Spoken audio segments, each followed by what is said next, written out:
మనం మన ధర్మాన్ని ఆచరించాలి. అయితే మీ అందరికి జడలేసుకోవడం వచ్చు కదా, ఎంతమంది వేసుకున్నారు చెప్పండి, వేలతో లెక్క వేయచ్చు. పూజకు వచ్చేటప్పుడు కొంచెం పద్ధతిగా రావాలన్నమాట. పంచమాంగళ్యాలు ఉంటాయన్నమాట. ఆడవారికి చుట్టూ జడ వేసుకుని పూలు పెట్టుకోవడం, బొట్టు పెట్టుకోవడం, మంగళసూత్రాలు, మెట్టెలు, నల్ల పూసలు, గాజులు ఇవన్నీ కూడా ఈసారి నుంచి పూజకు వచ్చేటప్పుడైనా జడ వేసుకొని, బొట్టు పెట్టుకొని, గాజులు వేసుకొని అలా చేస్తూ ఉండాలి.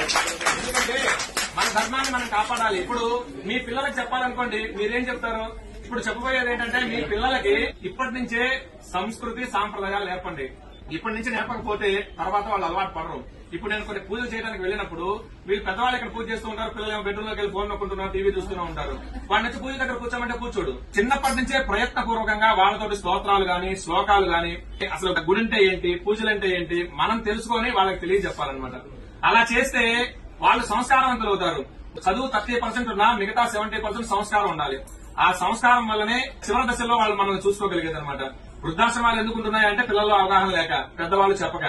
అయితే ఇతర మతాల వాళ్ళు ఆ పుస్తకాలు గాని, వాళ్ళ మతాల గురించి గాని వాళ్ళు ప్రచారం చేసుకుంటూ ఉన్నారు. కానీ ఎంతమంది ఇళ్లలో భగవద్గీత గాని, భాగవతం గాని, రామాయణం గాని, ఈ ఇతిహాసాలు గాని, పురాణాలు ఎంతమంది ఇళ్లలో ఉన్నాయి? ఒక పుస్తకాలు ఎంతమంది రోజు కనీసం ఒక్క శ్లోకం చదువుతున్నారా? వెరీ గుడ్ అండి. తర్వాత భగవద్గీతకు సంబంధించి ఒక శ్లోకమైనా మీరు చదువుతున్నారా? పిల్లలకి నేర్పిస్తున్నారా?